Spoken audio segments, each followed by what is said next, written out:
loving this. I'm thinking, what kind of lip would you like to do? Like, what's your style? What would I basically want to be J-Lo when I grow up. Oh my gosh, yes, I love Okay, Deborah. yeah, so have fun. Tell me a little bit about your story. I want to So, hear. how familiar are you with breast cancer? Not too familiar. Get ready for a crash course. Yes, I'm excited. Okay, this is my mom. She's also in the show. And my daughter, Molly. Yeah. So that's why you're like, is Molly? Yeah, so. Cancer changed our relationship. I think we've always had a good relationship. And we're still mother and daughter, but we saw each other as women. I remember that the moment that shifted when I think we were waiting for the mammogram or the biopsy, and we were in the waiting room, and I remember just you looking at me, and the way you looked at me changed. Just as like, it just felt like going like this all of a sudden.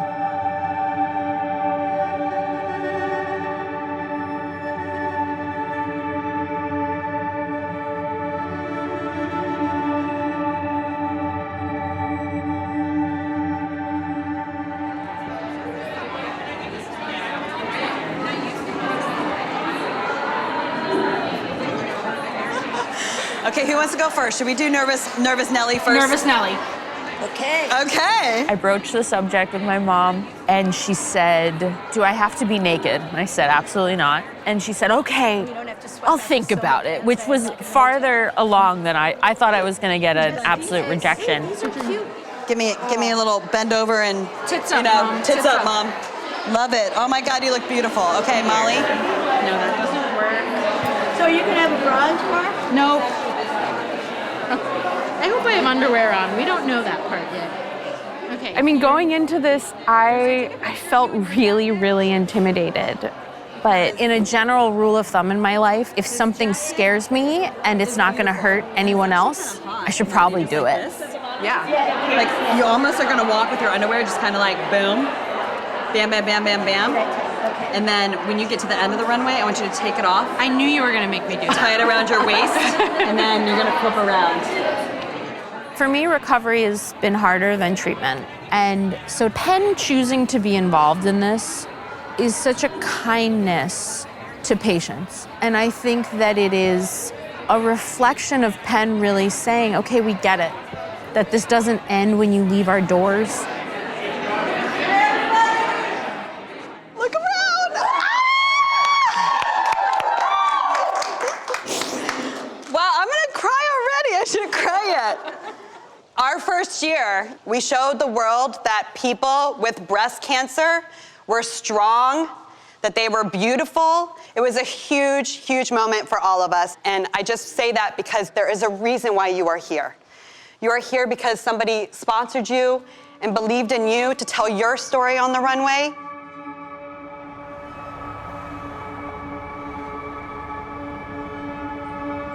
Well, this looks under construction, but growing up here, this was a playground with a jungle gym and slides. Do you remember traffic noise like this? You were a kid? From the FDR? Yeah. Not as much. Not as much. The breast cancer in my family is on my mother's side. 4 of the women in my mother's generation had breast cancer. In my generation, there are 3 women, including myself, one of whom died from breast cancer. And then in Molly's generation, there are 2 women, including Molly. So in our family, there's a tremendous amount of breast cancer, but it's not the BRCA genes, and it's clearly a pedigree that there's something genetically going on. We just don't know yet what it is. We took a picture after I had surgery, but before I started chemo, because I wanted a picture of our family. I remember this picture. I remember just being miserable that day. You look so happy. I was trying so hard to be happy. Well, you're sort of beaming. We've got the dog. And I really wanted to make sure that there was a picture of how our family was then.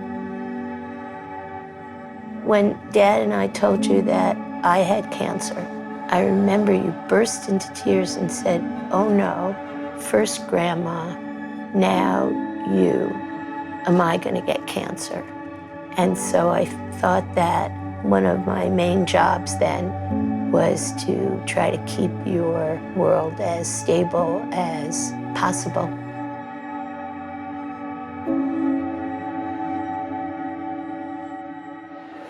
So from here, it'll be 1, 2, and then you'll walk away with the next one, okay? And then when we walk, you're just gonna step when I step. You're gonna walk with ownership, confidence, and grace. That's it. I'm not teaching you anything special. I'm just helping you to believe in you, you know, and letting you know that I believe in you, you know, and I know that you can do it. Every day that you step into this world, that's our runway. We got a story to tell.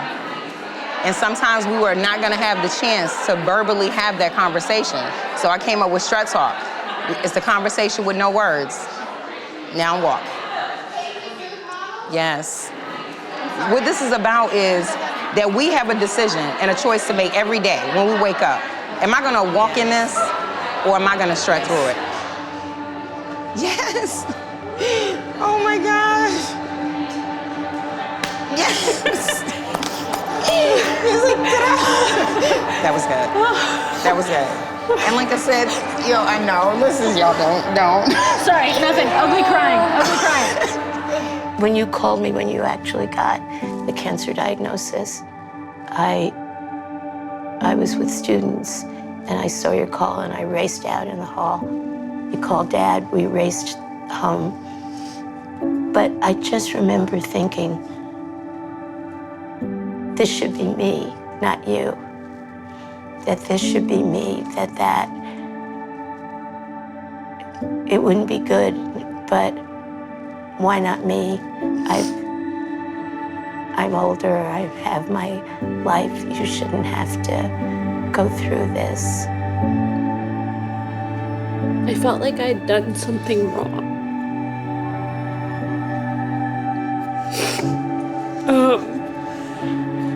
Like that somehow that I was about to put everyone I cared about like through this horrible thing. Oh, Did you know that? no, I didn't. I just Thanks. I just felt like somebody had just taken a hammer to my heart. I just felt like it upended the universe, both with worry, and it just felt generationally wrong. Like,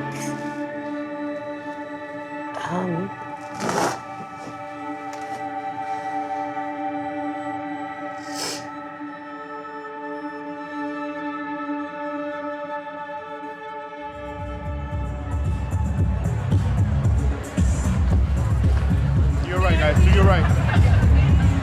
Do your right. Do your right. This is looking sexy. And when we finish, it's gonna be like J-Lo. I had a double mastectomy in May of 2017.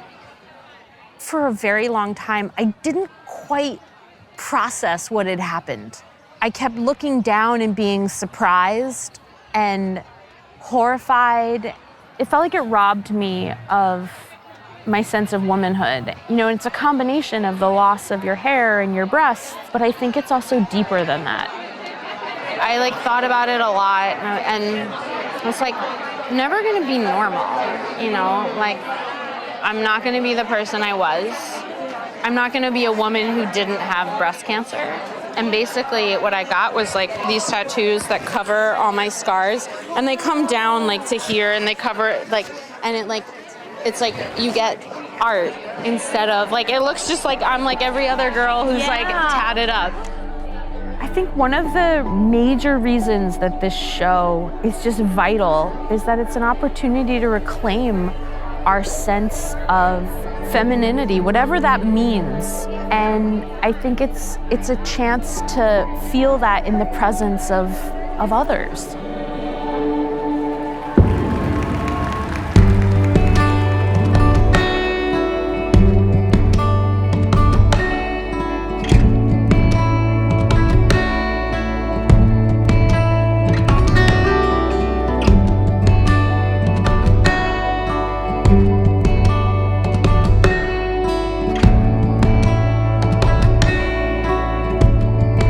two major things that I've done that I think have started to restore my sense of self.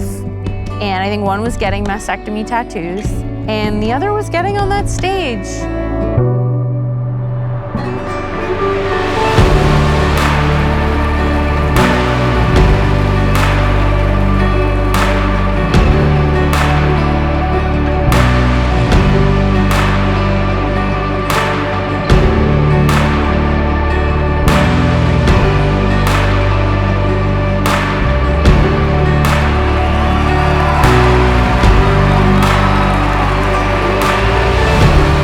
Down the runway, I just felt powerful.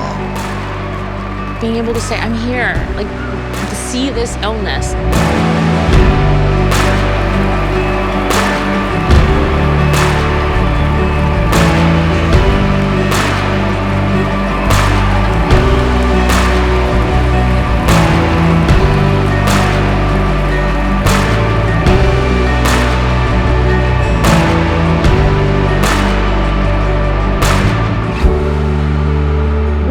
Been really close, and we've always really enjoyed each other. But I think this has given us a different sense of ourselves. There's a mutuality of support that's developed that is very powerful. I mean, to see you well is the most important thing to us. I think we should all hold hands. Okay, hold hands. We're off to see the wizard.